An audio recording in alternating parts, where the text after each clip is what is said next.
مسجد میں لاش۔ ایک مرتبہ جب حضرت عمر رضی اللہ تعالی عنہ نماز پڑھنے مسجد میں تشریف لے گئے تو ایک شخص کو کپڑا اوڑھے محراب میں لیٹے دیکھا۔ اس کو اٹھانے کا حکم دیا گیا۔ کپڑا ہٹانے پر معلوم ہوا کہ کسی مرد کی لاش ہے جو زنانے کپڑے پہنے ہوئے ہے۔ حضرت عمر رضی اللہ عنہ نے حضرت علی سے کہا کہ لاش کے متعلق کیا رائے ہے، فیصلہ کریں۔ حضرت علی رضی اللہ تعالی عنہ نے کہا کہ لاش دفن کرا دو اور نتیجے کا انتظار کرو۔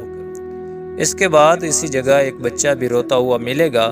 چنانچہ 9 ماہ بعد اسی جگہ ایک بچہ بھی ملا۔ حضرت عمر رضی اللہ عنہ نے اس کو حضرت علی کی خدمت میں بھیج دیا۔ حضرت علی رضی اللہ عنہ نے بچے کو ایک دایا کی حفاظت میں دے دیا کہ بچے کی پرورش کرے۔ بچہ جب 9 ماہ کا ہوا تو نماز عید کے موقع پر اس کو مسجد میں لانے کا حکم دیا۔ آپ نے دایا کو سمجھایا کہ اگر کوئی عورت اس بچے کو دیکھ کر روئے اور پیار کرے اس کو پکڑ کر میرے پاس لے آنا۔ چنانچہ ایسا ہی ہوا، مگر جب دایا نے اس عورت کو پکڑ کر حضرت کی خدمت میں لانا چاہا تو دایا نے اس عورت کو قیمتی سامان کا لالچ دے کر اس ارادے سے باز رکھا۔ حضرت علی رضی اللہ عنہ کے دریافت کرنے پر دایا مکر گئی کہ کوئی ایسی عورت نہیں ملی۔ حضرت علی رضی اللہ عنہ نے فرمایا تو جھوٹ بولتی ہے، اور تمام گفتگو جو دونوں عورتوں میں ہوئی تھی اس کو سنا دی۔ آخر شرمسار ہو کر اقرار کر لیا۔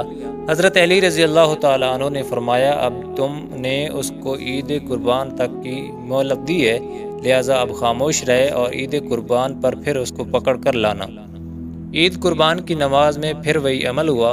اس مرتبہ دایا رشوت کے لالچ میں نہ آئی اور اس کو حضرت کے پاس لے کر آ گئی۔ آپ نے فرمایا اب تم تمام واقعہ سناؤ یا میں بتاؤں؟ یہ سن کر عورت نے کہا کہ ایک بڑھیا نے میرے ماں باپ کے مرنے کے بعد مجھ پر عبادت کا رعب جما کر مجھے اپنا لیا۔ پھر کسی وجہ سے میرے گھر میں زنانہ کپڑے پہنا کر ایک مرد کو لائی جس نے کمال طاقت کا مظاہرہ کر کے میری عصمت دری کی۔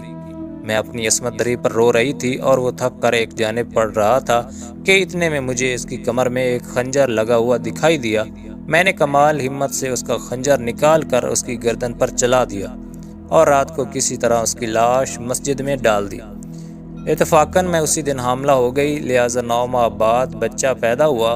اس کو مارنے سے بہتر سمجھا کہ وہیں ڈال آؤں، لہٰذا یہی کیا۔ آئندہ آپ کو اختیار ہے۔ قصہ سن کر حضرت عمر رضی اللہ عنہ بول اٹھے، سچ کہا تھا میرے مولا نے کہ میں علم کا شہر ہوں اور علی علم کا دروازہ۔ حضرت علی رضی اللہ عنہ نے بتایا کہ اس عورت پر کوئی قصاص نہیں کہ اس نے اپنی عزت کے بدلے قتل کیا، اس پر جبر ہوا، مقتول کا کوئی قصاص نہیں ہے۔ اس کے بعد اس بڑھیا کو بلایا گیا، اس نے ہر جرم سے انکار کر دیا، لہٰذا قبر رسول پر ہاتھ رکھ کر بڑھیا نے قسم کھائی اور اس کا چہرہ کالا پڑ گیا۔ اس سے توبہ کرنے کو کہا گیا مگر چہرہ سفید نہ ہوا، یعنی بڑھیا کی توبہ قبول نہ ہوئی۔ تب حضرت عمر رضی اللہ عنہ نے اس کو رجم کا حکم دے دیا۔